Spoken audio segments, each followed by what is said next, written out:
Okay, we're preparing to stream. Doing the preparing to stream dance. Oh, there we are. Oh. Ooh, we are a thing. Okay, preparing. Right, so I'm just gonna copy the link and share it. Excellent. While I'm doing that, do you want to explain to people who we are? All right, so we are Unlicensed Oral Arts. We're a collective of storytellers, currently all based in Ireland, and we like telling stories. That's what we do. That's what this live stream is about. My name is Stephen. You can see my work on any platform, basically, at this stage. Just look for the words Hog and Dice. I'm probably there. And I'm the only one that shows up for that. Really? That's Yes. The part of picking your branding. Well, I was very chuffed to find that Unlicensed Oral Arts goes very high in the Google results, so we're getting somewhere. What Nice. shows up for the Google results? Hmm? What shows up for the Google results? Unlicensed Oral Arts is just the YouTube channel, and then various posts by all of us on social media. Oh, but good. we're getting there. Good. I was Excellent. Must be some unlicensed dentistry or something.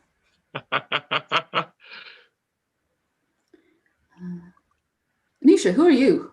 What are you? Who am I? I am a semi-functional human being who likes folklore and mythology way too much.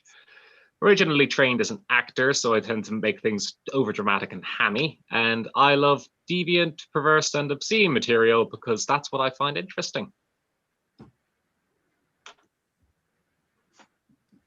Right. And what about you, Emily? Who are you?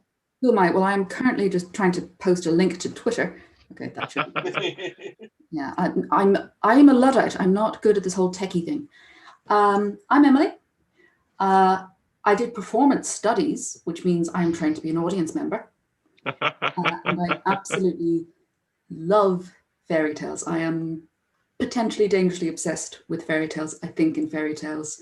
I am dressed as a fairy tale princess today because, you know, you're stuck at home in quarantine. Why not wear an evening gown?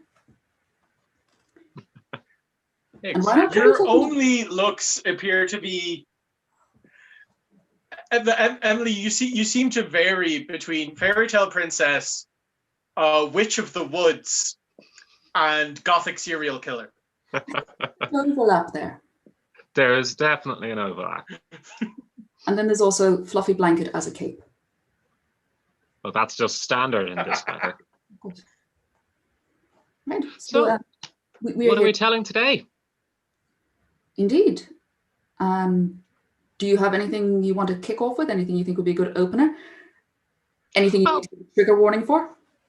Unfortunately, there's no content warnings this time, apart from the usual disclaimers that as much as we adore children, we're not very good at censoring ourselves around them. At least so, together. Yeah. So even if there are no intended horrific graphic scenes this evening, chances are we will swear, and if the mood strikes us, we may put in something horrific at the last second. So basically not for the kids. But in light of the seasons and the weather, I wanted to talk about Hades and Persephone today. Because Hades, in my opinion, is one of the nicer of the Olympian gods. I mean, he doesn't bang everything and anything in sight like Zeus. He's not a vengeful prick like Poseidon. He tends to just be happy down in the underworld, ruling over the dead. Except one time, when shortly after he had been made king of the underworld, he was a little bit miffed.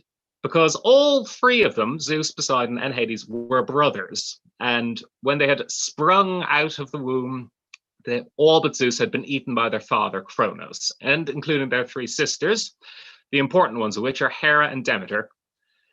And long story short, Zeus manages to defeat his father, throws him down, and then it comes time to divide the world and who's going to rule it.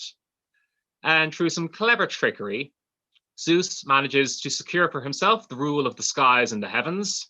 Poseidon manages to grab the oceans and the earth, and Hades is left with the short stick of the underworld. Which, being a nice guy, he accepted. He went down, started taking care of the dead. But after a while, he started to feel a little bit jealous. Because Poseidon was running around, surrounded by water nymphs in the oceans. Zeus was up in the skies, able to look down on the mortal world, and was constantly banging his sister wife Hera. Hades felt a little bit hard done by, so he went to Zeus and asked for a wife. He just wanted some company down in the underworld. And Zeus decided to offer up Persephone, his daughter, and coincidentally also Hades' niece, but we'll skip over that part. Persephone was the daughter of Zeus and Demeter. Demeter was the archetypal fertility god. Where she went, flowers and crops would up, grains would grow, and thanks to her, all of the world was fed and the sun would always shine on the grains. But one day, Persephone was out picking flowers in the meadow with her friends when who should happen upon her but Hades. Now, some people say that Hades then roughly grabbed her, dragged her kicking and screaming to the underworld where she cried for several hours. Others say that she went with him quite. What we do know is that her was not best pleased. She scoured the earth looking for her daughter. Until finally, after searching and searching, she asked the sun, Helios, what had happened. And the sun, which sees everything, told her that her daughter had been taken by Hades to the underworld. But not to worry. She had been given freely by their Zeus, and Hades would be a good match for her. He was a king in the realm he came from. She should be happy to have such a good husband for her daughter. Demeter didn't really see it that way, though. So she did what she could. She protested. For the first time in the history of the world, that year the crops did not grow. All that was green and bright and beautiful began to fade and wither as the world turned from green to grey to black. People began to starve as not a single shoot of green would come up from the earth. And eventually their constant complaining started to irritate Hades. It turns out women aren't really willing to sleep with you if they're half starving to death because they haven't eaten any greenery in a few months. So to keep his active sex life up, Zeus decided that he really had to sort out Demeter's problem. She said the only way she would agree to allow the greens to grow again was if Zeus would return her daughter. And Zeus decided to send the only person who was actually competent in Olympus, Hermes. Hermes was the smooth talker of the group, the natural diplomat, the charming golden boy. If there was anyone who would be able to persuade Hades to give up his new wife, it would be him. So he flew off on his winged sandals all the way down to Erebus, where he met with Hades. And Hades actually seemed to be relatively amenable. He nodded while Hermes talked at length about about overcrowding in the underworld if everyone died from no food. And he agreed to let Persephone go. Before she left, though, Hades went to visit her. He told her that she would soon be returning to the world of the living to stay with her mother, and he apologized for any harm he might have caused her or any distress, and as a parting gift, he gave her a pomegranate to eat. Not seeing any reason not to, Persephone ate of the pomegranate as she began the journey back up to meet her mother. At the entrance to Hades, they all stood waiting for the handover, and just as she began to exit the other world, Hades called her back. He said that as she had eaten a pomegranate of the underworld, she was now bound to that place, and she could no longer return permanently to the world of the living. They argued back and forth until eventually it was decided that as she was still a part of the underworld, she would have to stay there, but in order to keep the grass growing, she would have to stay with her mother as well. And so it was decided that as she had eaten 3 seeds of the pomegranate, she would stay on the on the underworld for 3 months out of the year, and the other part of the year on above her mother. And now you can see that at each year, we move from the summer, when Persephone and Demeter are roaming the earth, causing the plants to grow, to the autumn, when Demeter senses that her daughter will soon have to return to her husband uncle, to the cold winter in the long months when Persephone spends her time in the underworld with Hades, and spring, as she returns and begins the planting process with her mother once again. And that's why we have the seasons. So if you're cold at this time of year, you can blame Hades.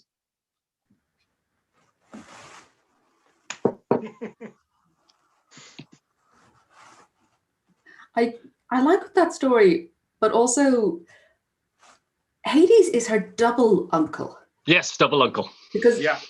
Zeus is her father. Yeah. And it's just... Yeah.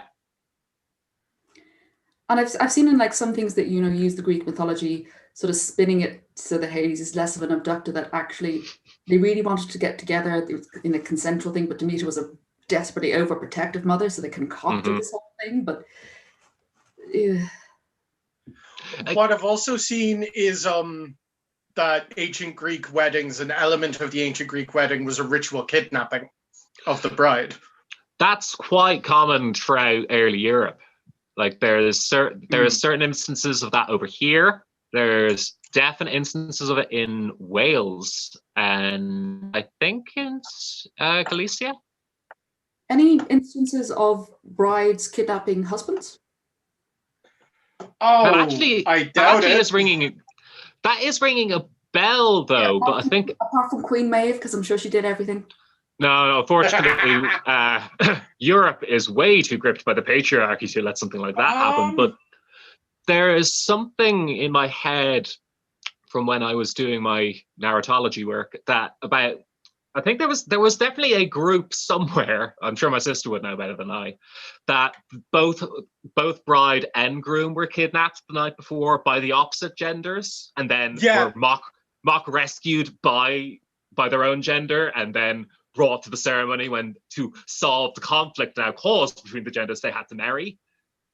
That does sound familiar. But also on the topic of brides kidnapping husbands, I'm fairly sure one of Grania Vale's husbands was a person she'd captured. Probably. If anyone watching, if you know of some marital abductions that are notable, pop them in the commenty things.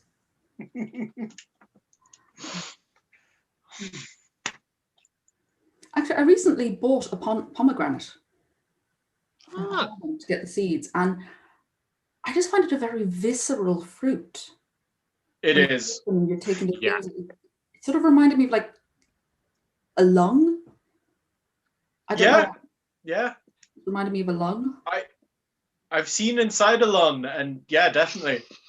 I think it's that violent red shade. It just really suggests blood. And I mean, the seeds are beautiful, but when they're in the fruit, it's kind of very much a living thing. Mm. Yeah, the lumpiness. They're like alveoli. Would you like to go next, Stephen, or shall I? I can go. All right, so I was looking on Twitter earlier today, and I saw a tweet from Dukas.ie, the National Folklore Archive, and they tweeted out one, just a document of old sayings, and it reminded me of something I already knew, which is that Aristotle, the ancient Greek philosopher, features a surprising amount in Irish folklore. Because one of the sayings included in this article was, "It would puzzle Harry Stottle," along with speculation that this was just people not quite understanding the name Aristotle. So I have since decided that anytime I'm covering a story where the protagonist goes unnamed, I will be naming that protagonist Harry Stottle. So anyway, one time Harry Stottle was walking along the bog road in Laois, And it was a very clear, very beautiful night. The moon was hanging in the sky, casting its light over everything. There was a gentle breeze coming off the bog, carrying with it the scent of lavender. It was just a very pleasant night in general. So Harry, he was walking along, just sauntering along on his way home, very at peace, very happy. He happens to glance down at the side of the road, and he sees lights like candle flames hovering over the surface of the bog. In a panic, he looks around him, and he can see the other side of the road is also lined in floating flames, flickering bog lights. And he really starts to panic then. Oh no, not again. Not again. Anytime I see the bog lights, they lead me out into the bog. I don't want to spend another night lost in the bog, cold and wet and hungry. I don't. I can only conclude from this that Harry's family background must have included some moths at some point, because he very much seemed to be behaving like he had no choice but to follow these lights. Anyway, in an effort to preserve himself, he turned his head downward and focused at the planks on the bog road. He crept along, trudged along the road, staring straight down at his feet for almost a half hour before he heard footsteps on the road behind him. And hearing that, he was flooded with relief. In the past, the bog lights had always disappeared when there was another person around. And looking up, just stealing a glance, he could see he was right. The lights had gone. So he stopped by the side of the road, waiting for this person to catch up with him, just so he could stay safe, walk along with this person for a while. And as the gentleman behind him was passing, Harry turned to him and said, "You'll never guess what happened to me. Oh, it was awful. The bog lights, the she lights, the will-o'-the-wisps, they were all over the place. They were surrounding me. I was certain they were going to take me away." And the other traveller on the road, he just snorts. "Sure, that's nothing.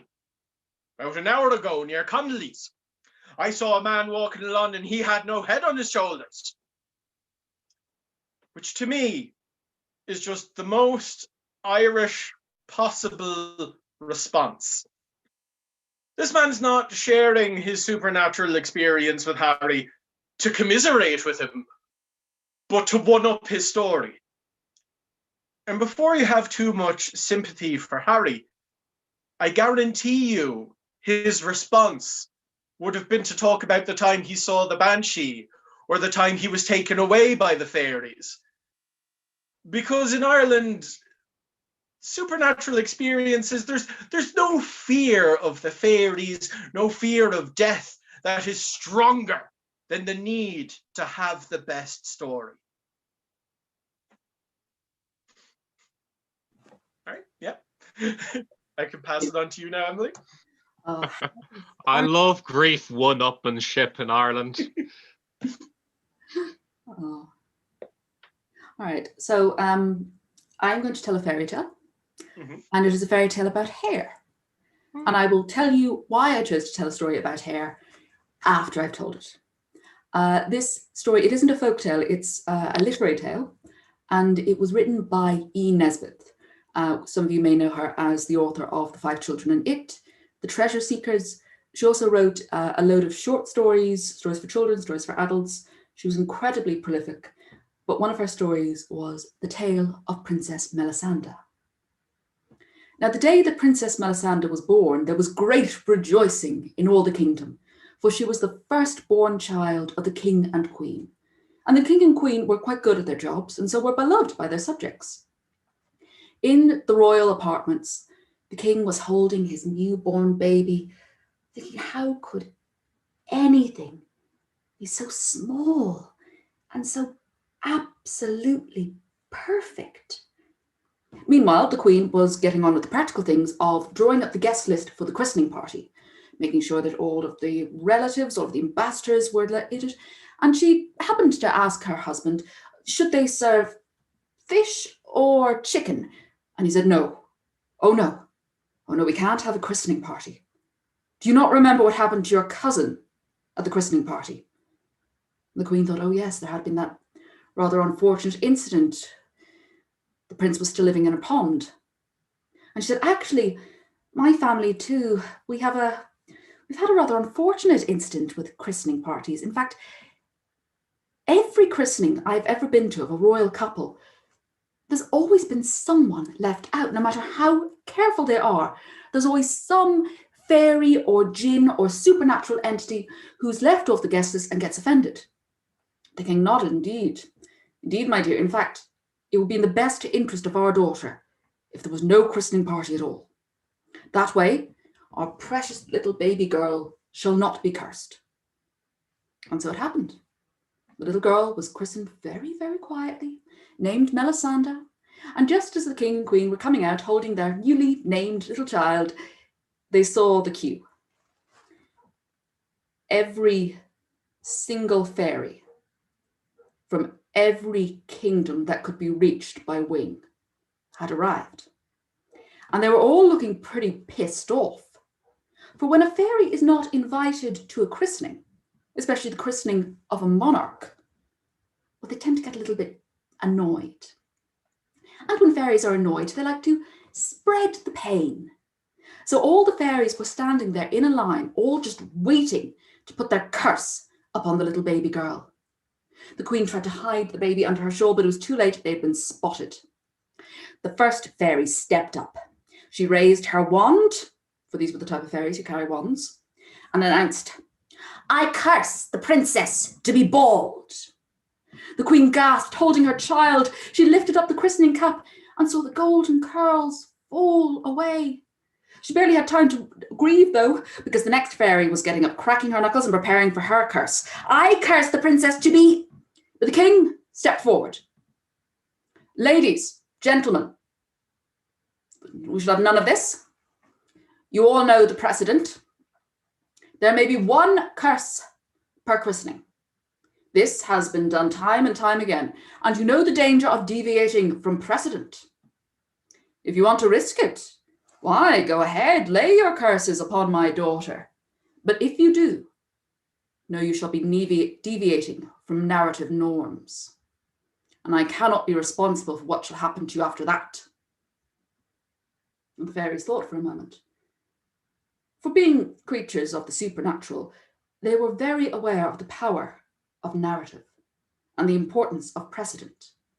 And they all instantly remembered that they had somewhere else to be, some appointment that they'd completely forgotten about, some scullery maid whose pumpkin they had to turn into a carriage. They bid goodbye and were gone. But the curse remained, and the poor little princess was bald. The queen wept at this. What will happen? Oh, hair was meant to be a princess's crowning glory, but her princess, her daughter, was bald. The king comforted his wife. There were wig makers in the kingdom. It wasn't that much of a problem. But if in the fullness of time the princess wished for hair, he happened to have a spare wish set by. You see, his own fairy godmother had been a rather indecisive woman and had not been able to decide what to give him as a wedding present. And so she had given him a wish in reserve. He had never had need to use of it, and it sat in a glass case in his study. And he told the queen that when their daughter was fully grown, she could have that wish.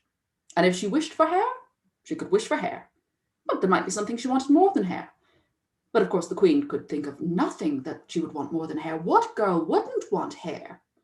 Every princess had to have lovely long golden locks. It was written down in the book. And time went by. The little Princess Melisande didn't seem to much mind being bald. All of her friends complained about how long it took to wash their hair, to curl their hair, how it pulled when it was being combed. But she never had any of that trouble. In the winter, she wore sweet little hats to keep her ears warm. And in the summer, she never got too hot. She went through life quite happy and quite bold. But her mother was just waiting, counting on the time for when her daughter would turn of age and she would have that wish. And at last her daughter would have princess hair. When Princess Melisandre's 20th birthday came, the Queen declared that her daughter was now old enough to have the wish, and the King, he had spent 20 years arguing and said, all right, fine, she's old enough. And so he called his daughter into his study, took out the wish in the glass case and said, daughter, I give this to you. You may wish for anything in the world you would like. The princess thought about it. Princess Melisandre was a very responsible young princess, and so she said, well, I wish that all of the subjects of this kingdom are happy. They looked at the wish. It stayed there, because this was an unusual kingdom in that all of the subjects were happy. The wish could not be fulfilled, and so it remained. The princess tried to think, what could she wish for? But her mother said, darling, darling, please, if you cannot think of something to wish for, please grant my wish, for I have had a wish ever since you were christened. The Queen leant forward and whispered into her daughter's ear. Melisandre, wanting to please her mother, agreed she would wish for her mother's wish. She stood up straight and spoke very clearly so that the wish would hear exactly what she was saying. I wish for beautiful, thick, golden hair. Hair that will grow an inch every day, and hair that will grow twice as fast every time it is cut, and hair that is... Stop! Cried the king. The king was good at maths, and he'd done the sums in his head, and he saw that if his daughter's hair grew an inch each day and grew twice as fast each time it was cut, well, there would soon be trouble. But the princess's hair was already growing. There was a light peach fuzz on her scalp, and by the end of the day, there was an inch of growth. The next day, there were 2 inches, and she had an adorable pixie cut. The hair continued to grow and grow and grow, and the Queen had never been happier. She taught Melisandre how to brush her hair, how to style it, how to comb it, how to wash it, and Melisandre thought that this was all a lot of bother, but it made her mother happy, and making her mother happy made things much easier in the long run. But after a while, the hair began to get too long. It was dragging along the floor, it was heavy, it was catching and things. So she picked up a pair of scissors and chopped it off, and things were fine for a little while. But then again, the hair was too long, and it was heavy, and it was getting caught and things, so she picked up the scissors again and cut. And this happened again, and again, and again. And true to the wish, every time her hair was cut, it grew twice as fast. It was now becoming that she could barely cut the hair off before it had grown back to its full length. She spent all day cutting, cutting, cutting. If she cut her hair and then ran as fast as she could, from one length of the hall to the other, the entire hall would be filled with beautiful, golden, silky princess hair. They didn't know what to do with it. They were burning it, and the entire kingdom had stench of burning hair. And then some bright spark had an idea that, well, since there was so much of it, could they not just use it as stuffing for the pillows? And they've discovered that this was quite good. They were stuffing it into sacks anyway. And soon this became the export. Princess hair. The softest, silkiest down. People began to spin with it, began to weave with it. It made the most beautiful cloth, soft, gentle, but strong as well. The kingdom became incredibly wealthy, but Princess Melisandre was in despair. Her hair would not stop growing. She spent all day and all night just cutting it off again and again and again, but still it grew and grew and grew faster. The king declared, there's only one thing for it. We have to call out for a quest. There's nothing else to be done in situations like this. Usual reward, half the kingdom and the princess's hand in marriage. The Princess Melisandre was more than willing to agree with this. She would marry anyone if they could stop her hair growing. And so people came from all around the world. Quack doctors, scientists, princes who thought this would be an easy quest. They came and they went. For none of the potions, lotions, or rituals they tried could stop the princess's hair growing. One day, Melisandre was sitting in the tallest tower, her hair growing down and pooling at the bottom, weeping, when she saw a figure down in the garden. She strained her eyes and she didn't recognize him. He was wearing clothes of a fashion that was not of this country. The figure down below, seeing her look, waved at her. She waved back, her tears temporarily forgotten. The figure below began to sign at her, seeming to be requesting permission to climb up. Princess Melisande said sure, there was plenty of hair. If he just stood on it, it would end up growing to her height eventually. The figure began to climb up using her long hair and a handy trellis that was on the tower. When he came to the top, he said, "This might be a bit of a long shot, but are you the Princess Melisande?" The princess said, "Yes, who else would I be? Who else has got hair like this? It is my curse." And she began to weep again. And the princess said, "Oh no, please, please, please, princess, don't cry. I think I know the solution. I think I know how to stop your hair growing. I am Prince Ferdinand. Now, your father has said before that whoever manages to stop your hair growing has your hand in marriage. But I would not take your hand unless it was willingly given. So I can tell you my idea right now, if you like, and then you can stop your own hair growing." But Princess Melisande, when she had heard his voice and when she had looked into his eyes, had felt something strange, something that the prince was also beginning to feel. And she said, if you could stop my hair growing, I don't think I would mind being married to you. And the prince says, "Well, if I could stop your hair growing, I don't think I'd mind being married to you either." And they stayed talking and smiling and sometimes just turning off at the end of sentences, but they seemed to know what each other were saying even when they didn't finish their sentences. And eventually, the prince asked for a kiss, and the princess gave him two. And then, just as dawn was rising, the prince said, "Now, Melisande, listen to me and trust me. I want you to hook your hair around that bar there that's protruding out of the window." Melisande did. He then said, "Good. Now lower your hair until you can safely jump down." Melisande thought this was rather precarious, but there was so much of her hair in the courtyard below that even if she was to fall, her fall would be cushioned. And so she began to lower herself down, and when she was just above the ground, Prince Ferdinand took out his sword, cut through the hair with one swipe, and Melisande stood. And her hair stopped growing. She was overjoyed. Her hair was now quite short. It only fell to her knees. She cried up, "Oh, you have saved me, my prince, my love." Ferdinand was climbing down the tower, and he stood next to Melisande, and he thought she was a little bit taller than she had appeared, but he didn't think more about it. The two of them ran in to find the king and queen to say that they had solved it. Everyone had been cutting the hair off the princess. What you really needed to do was cut the princess off the hair.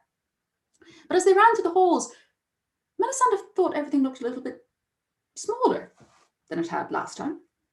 And when she came to her father's study, she had to duck her head to get in. And then they realized the curse had not been solved, merely reversed. They'd cut the princess off the hair, and now it was the princess herself that was growing.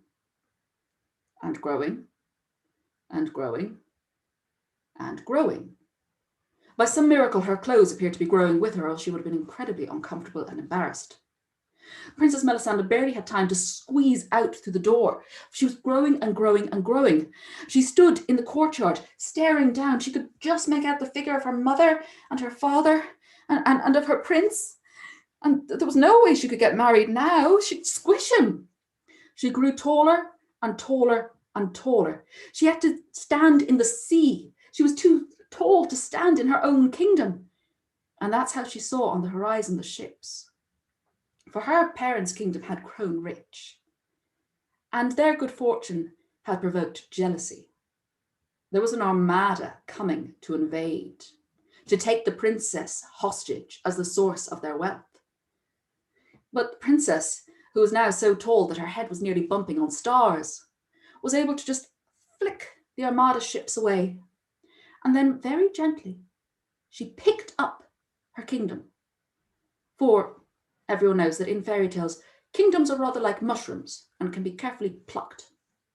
She carried her kingdom to somewhere where the air felt pleasantly warm, and then placed it down where she was certain it would be safe. And then she didn't know what to do. She was soon going to be too big for the world. But she thought she heard something in her ear.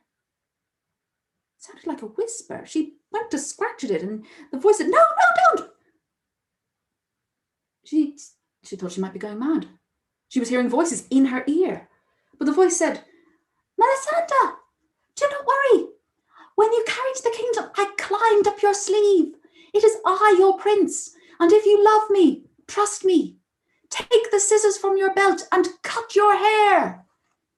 The princess, she did love him, so she would trust him.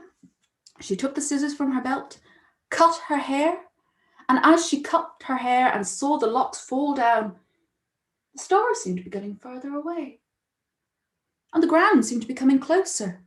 She just had time to get out of the sea onto dry land, for when her hair was cut, she began to shrink. But now she was back where she was at the start. Her hair was growing again at a terrible, terrible rate. It was already piling up around her, dragging in the sea like awful seaweed. She started to weep because there would be no end to this now. She'd cut her hair and it would grow, or she'd cut herself off the hair and then she'd grow. And this was to be her life now, up and down and up and down and up and down. But then she thought of something. She turned to her prince and said, "Prince, my love, can you get a set of scales? A set of really, really big scales. Because I've had an idea and it'll either work brilliantly or horribly." And a set of scales was made. A set of scales large enough that the princess could sit in it herself. She cut her hair and instantly they began to pile it into the other side. The idea was they could not cut the hair from the princess. They could not cut the princess from the hair. But if they got it just right, well then either she would stop growing and her hair would stop too, or else both would start growing and the world would be drowned in princess hair. They waited, they had to get it exactly right. Prince Ferdinand raised his sword and struck at exactly the right moment. And Princess Melisandre stood up. The two were wed, and everyone remarked on the princess's very fashionable short hair. I mean, it barely even came to her hips.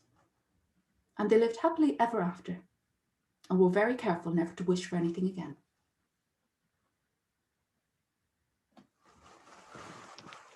That's fantastic. So I know they were burning the cut off hair, but did it occur to them to burn the hair off her head? I don't think That so. would hurt, and she might be bald again. Well, no, you don't have to burn it the whole way down. Just No, because It's silky princess hair. Surely silky princess hair is not flammable. or is extremely flammable. it would Depending be. on the circumstance. I used to do a lot of fire performance, so my hair has been on fire several times. It would burn fairly fast. But yeah, you can burn it short. Yeah. And the wish is specifically phrased as cutting. No one in the kingdom thought of that. So I play a demonic lawyer, so I have to think about these things. What do you mean, play a demonic lawyer? I loved. Yeah. I saw that in I think it was about 5 in a bookshop. I saw that because there's I've forgotten his name, but there's one with beautiful illustrations, and I saw it when I was about 5 in a bookshop. I was like, I don't know what that is, but I want it, and I loved that story. It's fantastic. A birthday, Christmas, no particular reason, present to give to someone. That book is pretty good. Yeah. And the reason I wanted to tell that story, with its focus on hair, is that I have quite long hair. You can't really see the full length, but it comes down to nearly my hips. And I'm going to be cutting it. And I'm going to be cutting it for a good reason. And the 6th of February, some of you may or may not know, but it is the International Day of Zero Tolerance towards FGM, female genital mutilation. And So I am going to be working with an Irish charity called Akidwa, and we're going to be doing a fundraiser from the 6th of February, which is the Zero Tolerance Day, to International Women's Day in the 8th of March. I can remember dates. To raise money, and specifically for women living in Ireland who have undergone FGM to get counselling. And the amount of money raised in that time will determine how much of my hair ends up getting cut off, up to 23 inches, which is just under 2 feet. And yeah, when this fundraiser goes live, I will be posting about it all over the channel and bothering everyone to try to get them to either share it or donate or just ask a question. Do you know what FGM is? And that it's a horrible, horrible, terrible thing that should never have happened, and we want to end it. Mm-hmm. Yeah. What will you be doing with the cut off hair? The cut off hair I'm going to send off to be donated and turned into a wig. Very good, very good. I did that last time I cut my hair, so. Yeah. Probably what I'd end up doing if I ever cut my hair. How long is your hair, Stephen? I think your hair is longer than mine. Possibly. I measure it by, similar to you, by where it comes down to on my body. So currently it is over 3 nipples long. You have a third nipple? Or is it Third and fourth. I have 3 down this side of my chest. Oh, I didn't know that.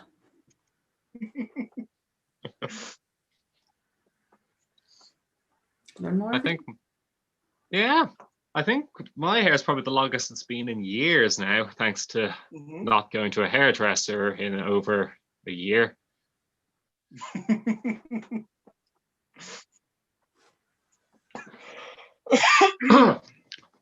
But I suppose I better tell something. I found this on Dukas the other day, and there was just a wonderful tone throughout the story. It was set really early on, and it just started making me laugh. And even though the story itself, not much actually happens, but I think from the opening you'll probably see why I found it very amusing. Because it all starts with Ireland long ago, an idyllic, happy place where people roamed free, drank milk and honey, lay beside the babbling brooks, lay underneath the dappled light in the forest until the British came. And then everything went bad. From that day on, Ireland knew no joy or happiness. The people were starving, miserable. They lived in muck houses if they were lucky. If you couldn't afford a muck house, you had to make do with a shit house. And if you couldn't afford a shit house, you had to put a blanket over your head and cry. It was a hard time to be in Ireland. British people were roaming the countryside, enforcing their taxes. So much so that most people couldn't even afford to eat. They had ridiculous taxes like the window tax, the candle tax, even a tax on light. So most families, in order to get by, had to block the light from appearing in their windows. If any English soldiers roaming the countryside caught any of them with too much light, they'd come in, charge them too much money for their tax, and then the family would be destitute and die. And not only that, there was a strict curfew enforced at the time. If you were caught outside after dark, you would either be hung up and lynched, or if you were lucky, you would merely be taken to the local office in the barracks, where you would fill out several tedious forms and pay hefty, hefty fines. One evening, a young Irish family were in their little hut, huddled over their little fire, trying to make their meager meal of buttermilk and potatoes, because that's all they could afford to eat, because everything else edible had been exported to the British to pay their incredible rents and horrible taxes. And they heard a knock on the door. Now, instantly they froze. The father turns to the mother and says, "Do you think it's the British? Do you think the soldiers have seen the lights?" She says, No. I put a new blanket up this evening. They can't have seen in. Seamus, go to the door and see what they want. Seamus gets up. He opens the door. And it's old Paddy the Piper. He's a local lad who's pretty damn good at playing the pipes. In fact, he thinks he's the greatest pipe player in the 4-county area. And he goes, Seamus, thank God it's you. Please, will you let me in? What are you doing out this late, Paddy, says Seamus.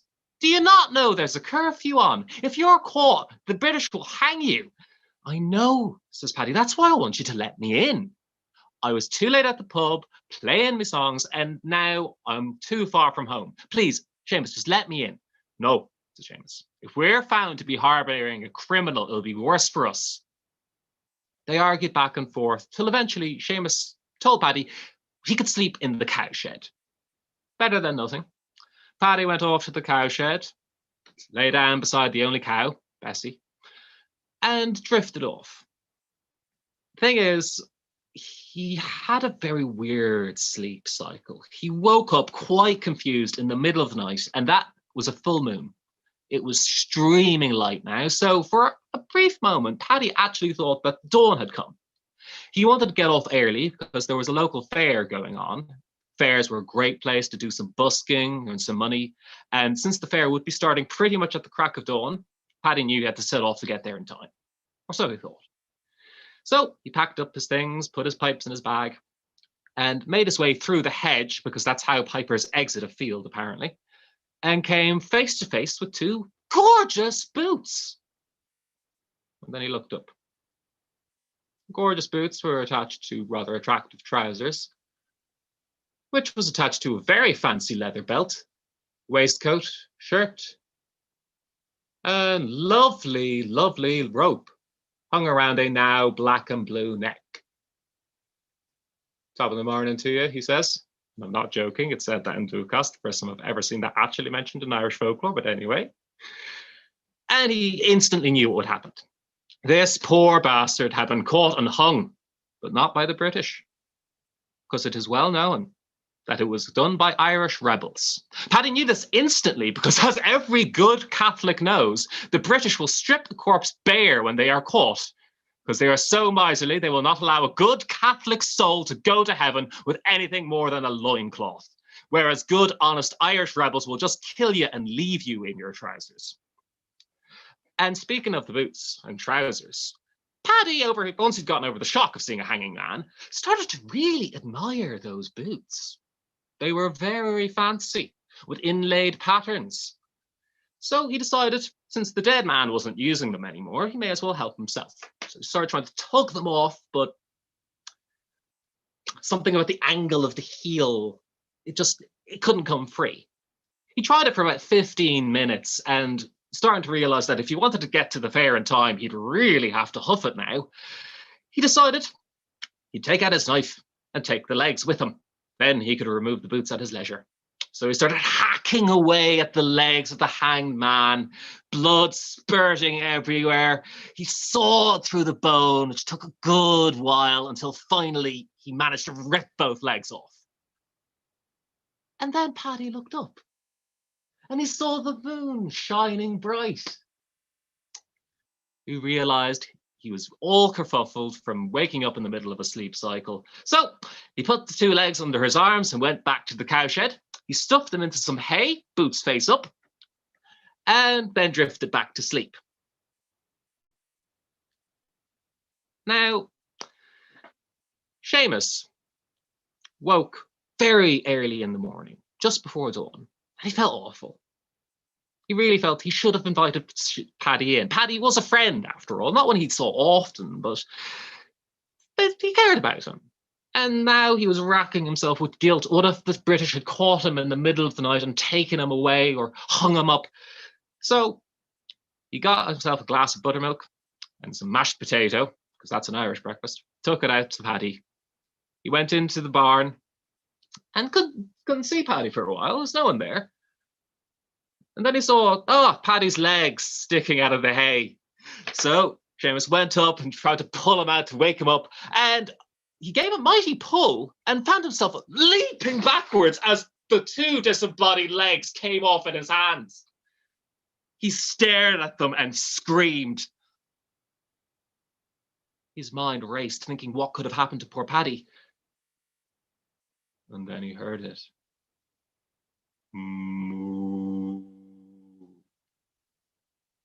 He looked behind him.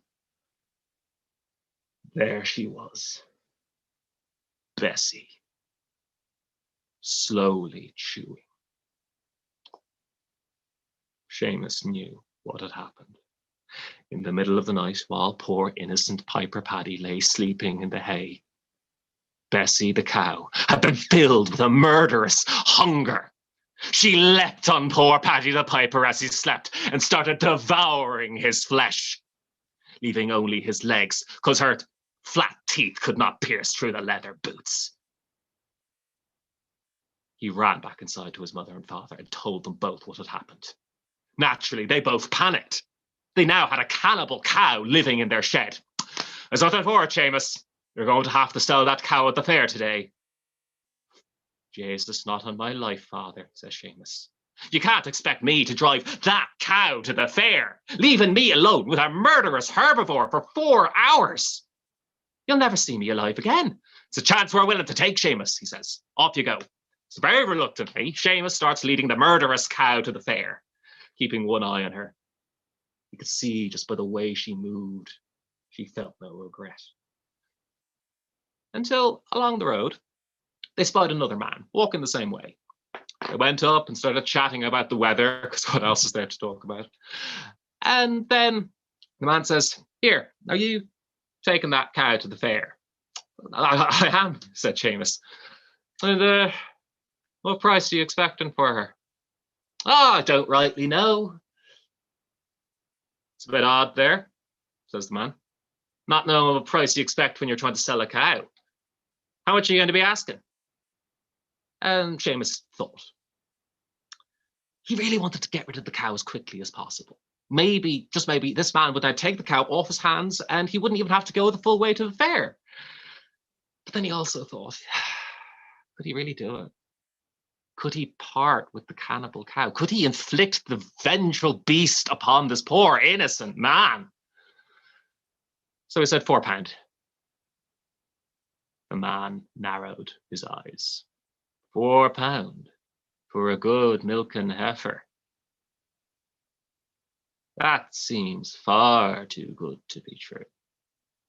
Either that cow is riddled with phlebitis, or you've stolen her. I want nothing more to do with you, young man. And the man was gone.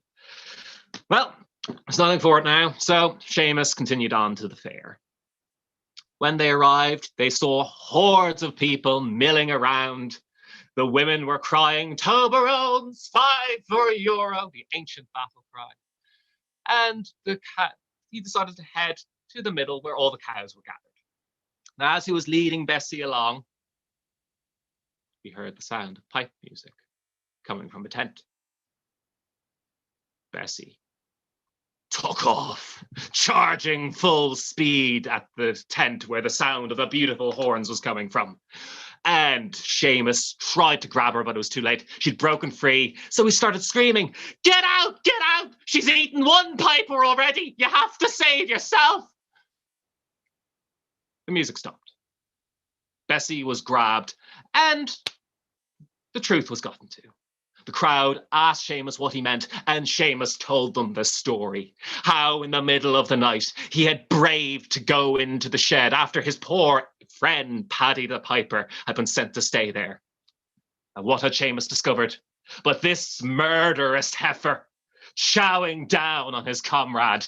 He'd fought her off, but he'd only managed to spare Paddy's legs before Bessie had consumed him all. Some believed him, some didn't. So they decided the only proper thing was to hold a trial. Several people volunteered to be jurors. James, the town smith, decided he would lead the prosecution. And Mick, the town butcher, moved by guilt over years and years of senseless cow slaughter, because believe it or not, Mick the butcher was a vegetarian. He decided to take up the defense of the cow. But no one in the crowd was found worthy of being the judge. To make everything all official, they decided to head over to the local army barracks and get one of the local British officers to do it. Lord Pimsey Wellington Wimsby IV came out and agreed to hear the trial. And so they began. The jurors sat down. Seamus was called to the witness stand, and James the Smith began reading out the charges laid against the cow. You, Bessie, are hereby charged with the murder of Paddy the Piper. You what? A big voice boomed as the door to the barracks burst open. There he was, Paddy the Piper. You see, the night before, he had been nicked by the English while they were roaming the countryside. But feeling in a not-so-murderous mood, they had decided to take him in for the tedious forms and the horrible, crippling fines. He explained everything to the crowd, laughing at the joke. The crowd laughed, everyone laughed, until Sir Arthur Wilmsby IV remembered that there was a now new tax on joy. Expressions of joy was now so heavily taxed that in fact everyone had to pay their annual wages just to pay off their debts, not to mention the fines accrued for holding an illegal trial. And to cut a long story short, due to crippling debt, the economy of the town collapsed and everyone died. And so from then on, no one was happy in Ireland, ever again, until Daniel O'Connell came, repealed the penal laws, kicked Victoria in the teeth, and then went to hell to wrestle Oliver Cromwell. The end. Oh, don't forget about Daniel O'Connell wrestling the Paist in Loch Derg. And taming the puka. I just adore that because only some of the anti-British sentiment is mine. It just starts off giving out about the hard times and how they were going around the countryside taxing people to death.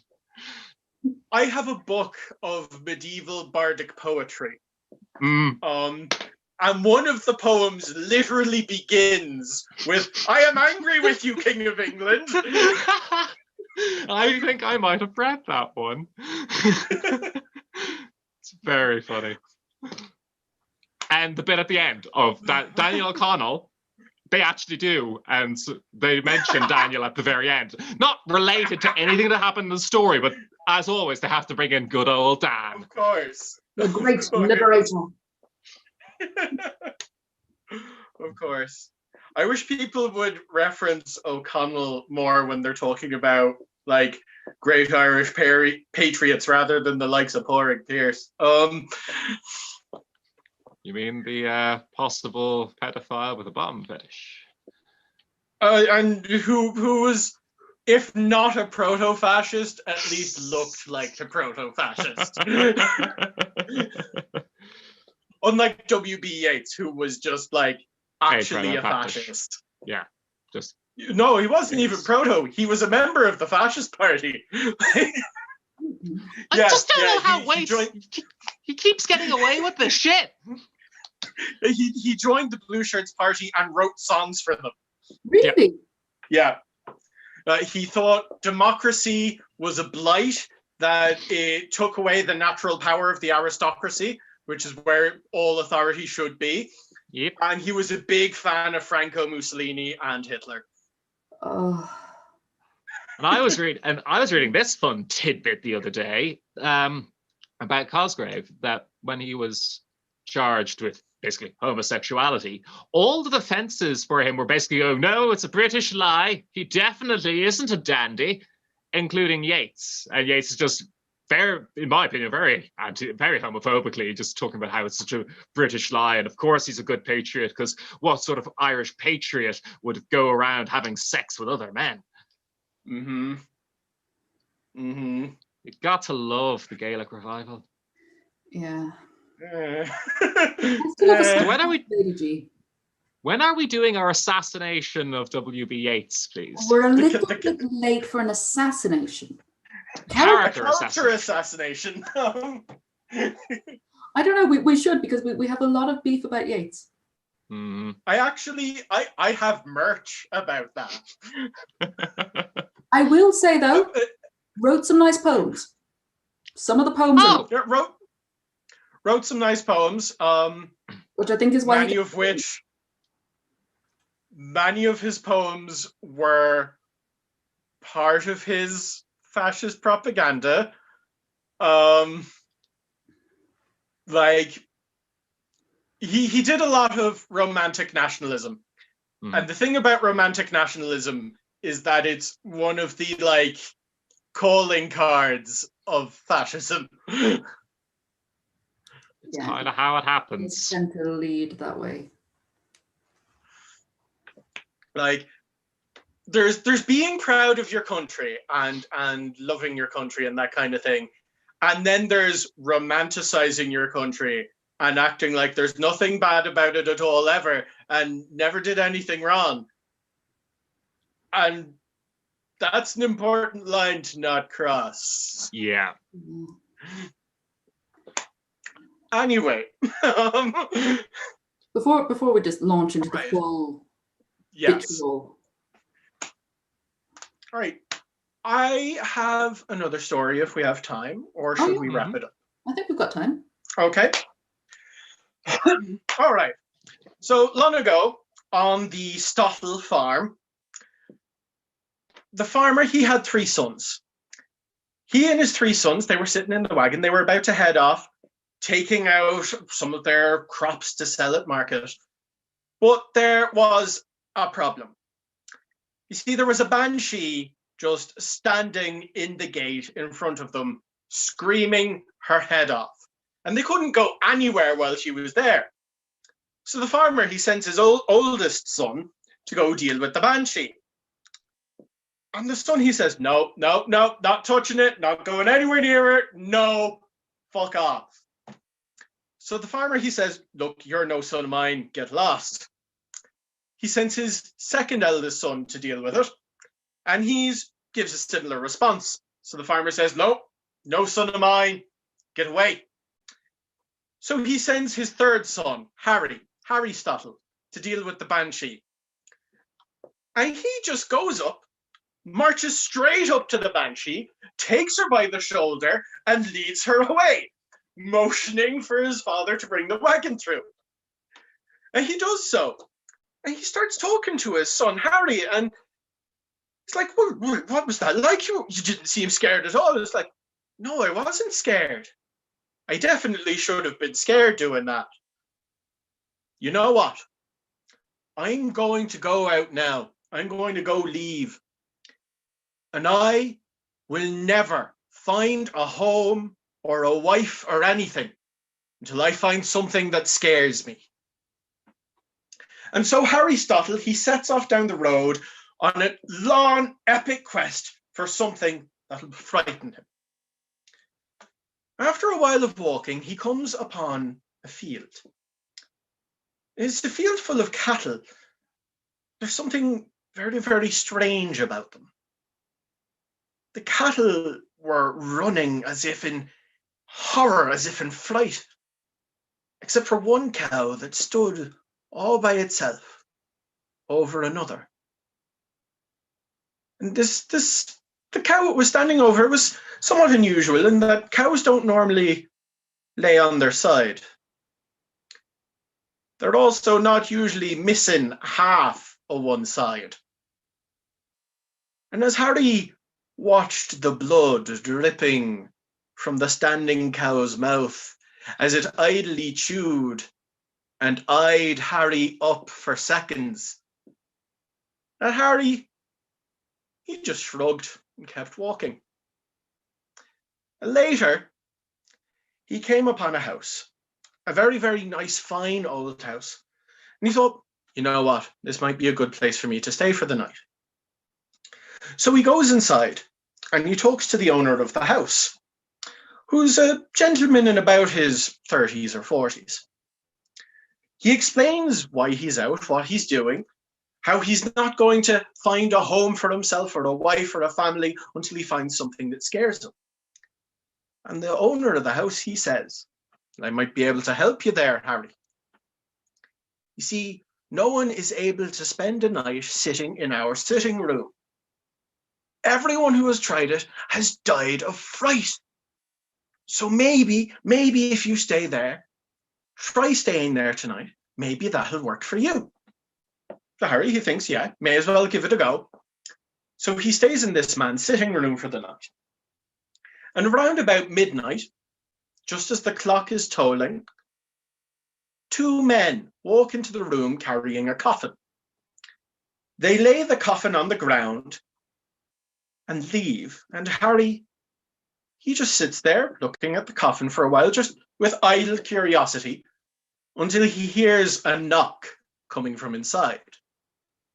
So Harry, he opens up the lid and he sees an old man, a very old man, very clearly dead, laying in the coffin, looking up at him. "Would you give me a hand out of the box, please?" says the old man. So Harry gives him his hand, helps haul him up out of the box, and they sit down and they have a bit of a chat. The old man says, "The owner of this house is my son.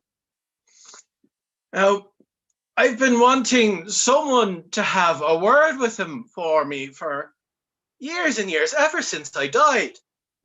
But no one's able to carry the message for me.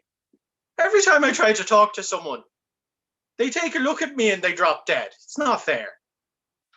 Sure, look, this is the message. Would you do me a favor and carry it to my son?" And Harry says, "Yeah, of course, no bother."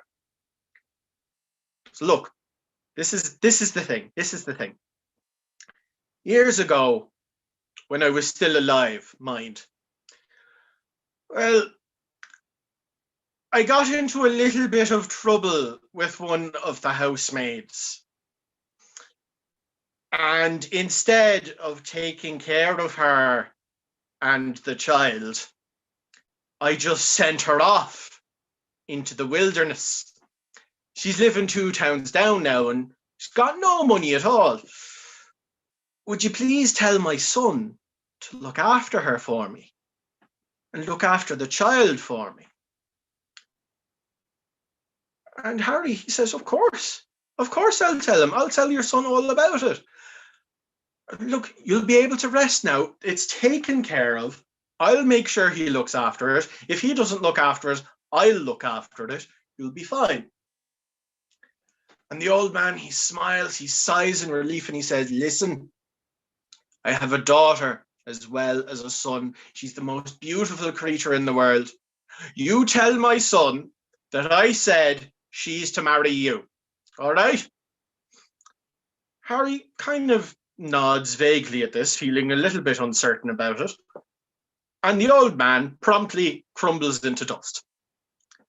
So the next morning, the owner of the house comes down and he says to Harry, "So did you see it? What happened?" It was like, "Oh yeah. 2 fellas came in. They brought in a coffin. Your dad was in it. He gave me a message for you. You are to go look for this woman 2 towns over. She is kind of your sister-in-law, and you're to look after her, and you're to look after her child. That child is basically your sibling." Oh, well, that's very surprising in a way. Actually, it's not that surprising. It's surprising that he wants it looked after. Anyway, yeah, I'll do that. No bother at all. No bother. Was there anything else? And Harry began to look a little uncomfortable.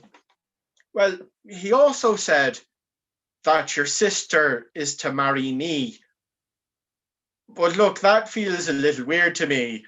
And also, you heard what I said. I'm not supposed to have a wife until I find something that scares me. And what happened last night, that didn't scare me, so I don't know what I'm going to do."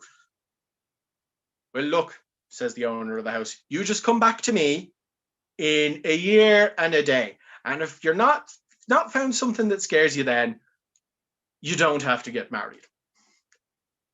"That's not quite entirely what I was worried about," says Harry, but he drops the matter and he leaves. Walking down the road again, he comes upon a little house tiny little cottage, an old man living there. So he goes into the old man's house, again, looking for a place to stay for the night. And he explains his situation to the old man. And the old man says, well, listen, there's a field just down the road with a rath in it, a fairy fort. And people have made some very interesting reports about their experiences in that field. Maybe you should go down there and see what that does for you. So Harry, he wanders off down to the field, and he can hear shouts and clatters coming from it. So he goes over the ditch into the field, and he can see there's a bunch of fairies playing hurling. So he grabs a hurl off one of the fairies and he starts playing with them. But the fairies, they don't like the way he's playing. He's way too rough. He's way too confrontational about it. They get scared of him, and they decide to stop playing. They go back into the rath, and he follows them in. The fairies themselves, they went down underground in a way that Harry couldn't follow. And he sat himself down inside the rath with the ball between his feet. As he was sitting there, a small boy with no head came up to him and said, could I have my head back, please? And Harry says, I don't have your head. Why would I have your head? Oh, you've got it there between your feet, says the boy. And he looks down, and the ball they'd been playing hurling with has suddenly turned into a human skull. And he says, Jesus, they steal your head to play hurling, do they? Oh, that's not on at all. Sure, look, do me a favor. I'll give you your head back, but you need to promise me you won't give the fairies your head to play hurling with anymore. And the young boy says, oh, I'm not giving it to them. They're just taking it. I can't really make that promise. Well, look, you tell them next time they come for your head that Harry Stottle will be after them if they take it again. And the boy says, yeah, no, I will. Thank you very much, Mr. Stottle. So Harry heads back to the old man's house. And at this point, he's exhausted. And he's a little disappointed that his experience at the rath didn't scare him. He sits down in a chair by the fire and he starts drifting off to sleep. And the old man comes up behind him and grabs him by the shoulders and screams in his ear. And Harry, he just bursts awake. The old man says, well, did that frighten you? It did indeed. Fine, go home.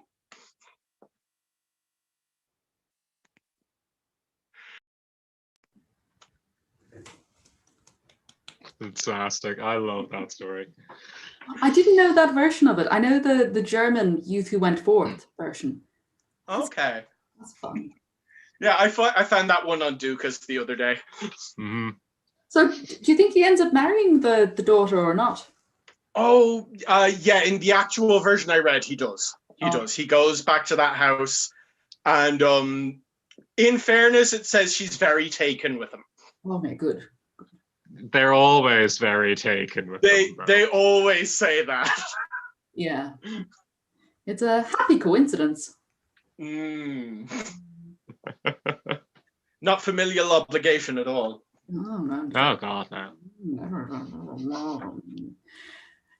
Right, so I've got one more story. It's a story I haven't told in a while, but it's one of my favorites, and I don't think I've told it on one of our streams before.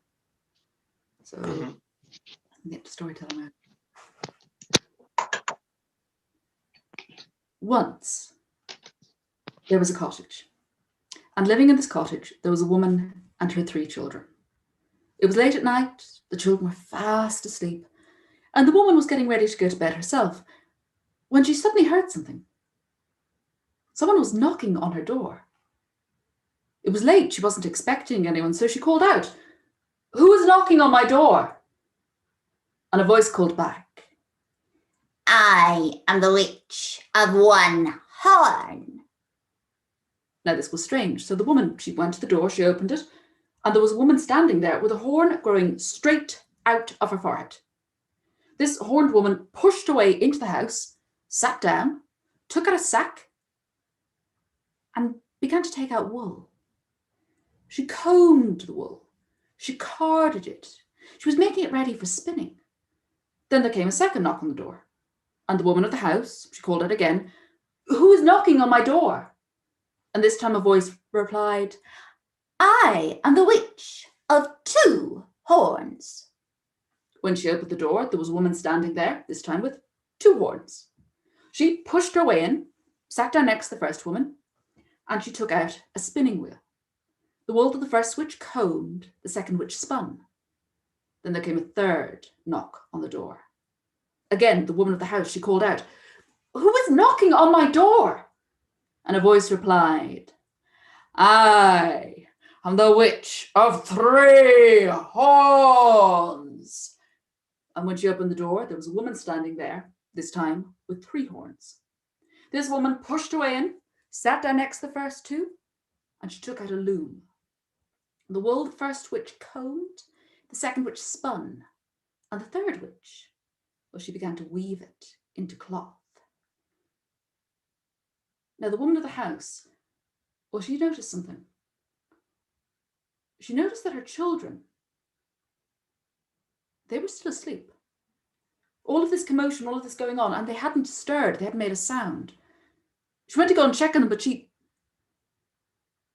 found she couldn't move. Her feet felt like they were rooted to the ground. She tried to scream, but her jaw was still shut. She stood there, as still as a statue, as silent as the grave, while the witches worked away, until at last one of them looked up and said, "Woman, we're thirsty. Go make us a cup of tea." And when the witches gave her an order, she found that she could move again. So she began to look around for a bucket, for a pail, for something she could go to fetch water in, but she could find none. The witches, they saw this and they began to laugh. "In a sieve. Fetch the water in a sieve." So the woman, she picked up a sieve. She went outside to the well. She dipped the sieve in the water, but, well, it was a sieve. The water just fell straight through.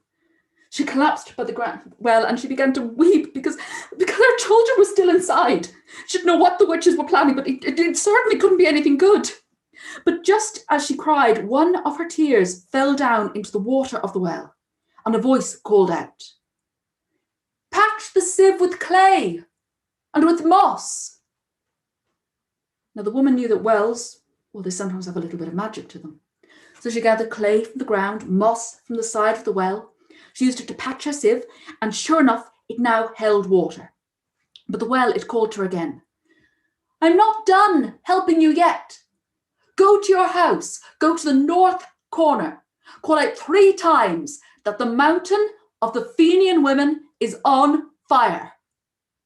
So the woman, she took her sieve of water, she walked around to the north corner of her house, and she called out 3 times.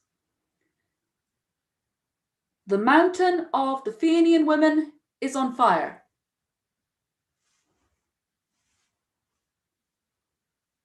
"The mountain of the Fenian women, it's on fire." "The mountain of the Fenian women is on fire!" And as soon as the witches heard it, they sprang to their feet and ran out of the house, but that mountain was their home. The woman, she ran back inside and she tried to wake up her children, but though she shook them, they wouldn't wake up. She ran back to the well and called, well, how do I break the spell? And the well replied, "Take the water in the sieve, wash your children's feet with it, then scatter the water all around the clay path that leads to your home. Next, find a rowan tree. Take its branches and use them to bar shut your door. And lastly, take the cloth the witches have been making. You must place it half in, half out of a chest and close it tight. But hurry, because the witches, they will be back." And so the woman, she went to do as the well said. She took a sieve of water, washed her children's feet, and then scattered the water all around the clay path that led to her home. Next, she looked for a rowan tree. There was one growing not too far from her house. She ran to it with her bare hands. She tore off the branches, brought them inside, and used them to bar shut her door. And lastly, she picked up the cloth the witches had been making. Now, when she picked up the cloth, it felt strange. It felt heavy, which should feel light. It felt cold, which should feel warm. But she placed the cloth half in, half out of a chest, closed the lid, and locked it tight with an iron lock. And she was only just in time, because the witches had returned. They were angry that the woman had tried to trick them. So the first of the witch, she called out, "Water and clay!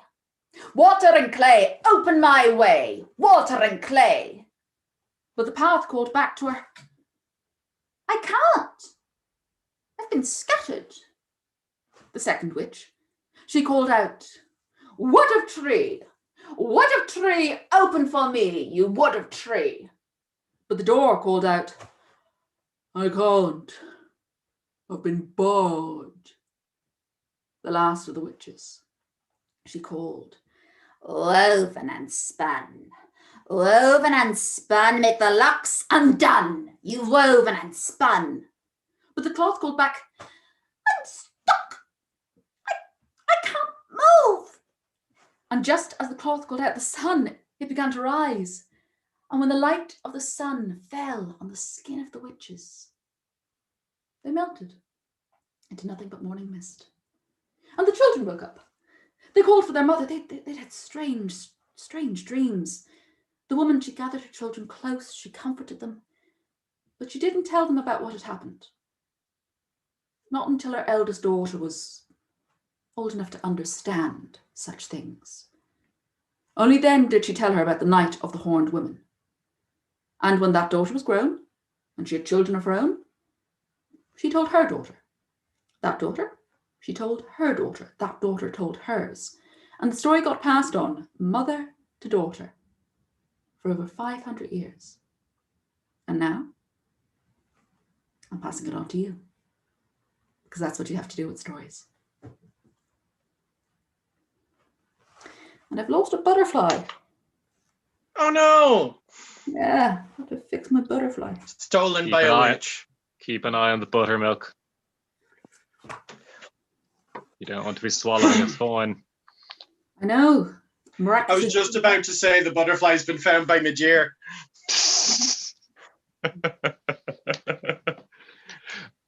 Doesn't the well in the Horned Woman have a grudge against them or something? Like in the original, isn't there in the original dialogue between the woman and the well? It starts like just casual expression of, "Oh, I have a grudge against them. That's why I'm helping you." I can't remember. I'm going to take this out of my mouth. I first came across it in the Joseph Jacobs collection, and I think he originally got it from Lady Wilde. I think I know the Lady Wilde one. Yeah, I'll have to look up the Lady Wilde version because I haven't read the Lady Wilde version. Also, I do think you're right, Nisha. Yeah. Also, it's meant to be 12 horned women, but it just I don't have time for 12 horned women. It takes too long. It's many days. It's Christmas. The storytelling has a convention of threes for a reason. Yeah.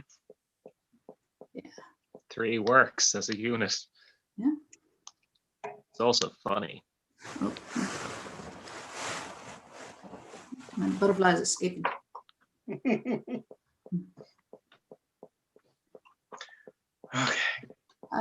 Anyone have one last story before I go off and wrangle some butterflies?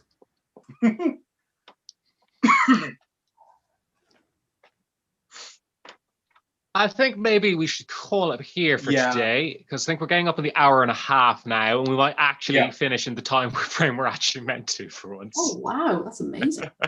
Well, hang on. We still have to be Emily trying to work out how to turn the live stream off half hour.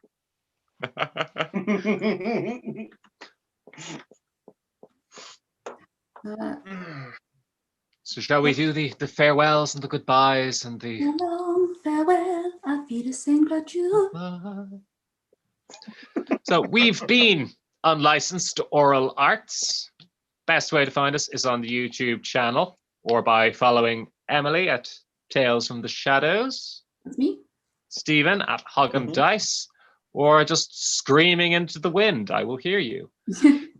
We will have a podcast coming out early next month because we've recorded for way too long.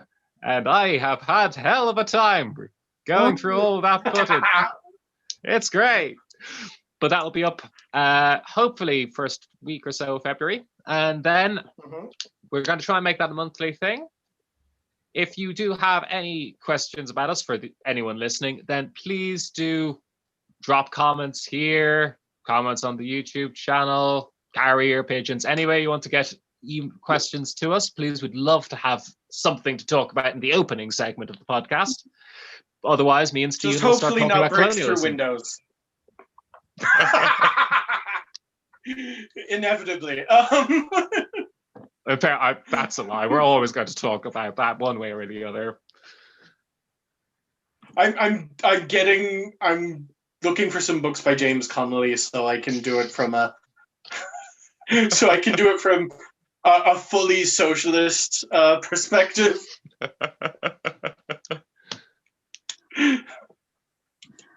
Oh, we had some just before we go completely in the comedy chat section. Something about stuffing dolls with hair. Oh yeah, like that's what you do when you want to bring a doll to life. You need to make sure it's stuffed with human hair. Yep. Were you stuffing it with Misha's hair, or? Well, you know. I know several people rather foolishly have access to my hair. Yeah, so one of them in the chat section. Is Grace? that No. you? It's not Lauren. Aoife Aoife, of course. Yeah, I do forget who I gave locks of my hair to. It's bad because I only learned about voodoo after. Were you just randomly giving away your hair? On the subject of hair cutting, by the way, guys, this is the episode is pretty much officially over. We're just rambling at this stage. But when I used to have really, really long hair until I was in my last year of college, when I got cast to play various two characters in the Silver Tassie, and I had to cut my hair. So I went from like down to here to I think it was number 4 or something on the razor. So really dramatic change. And then, like a fool, I decided I'll just hand out locks of my hair because I've had it this long for so long. Give it to all my teenage friends who will definitely not grudges against me as I age. Right. So if anyone still does have a bit of Nisha's hair, why don't you really freak him out by posting it back to him with a letter? My younger brother was made cut his hair in school by the principal. Yeah. So he took all of the hair, put it in a sandwich bag, brought it into school, and put it in the principal's office. Excellent. Still in the sandwich bag, or did he sprinkle it? Still in the sandwich bag.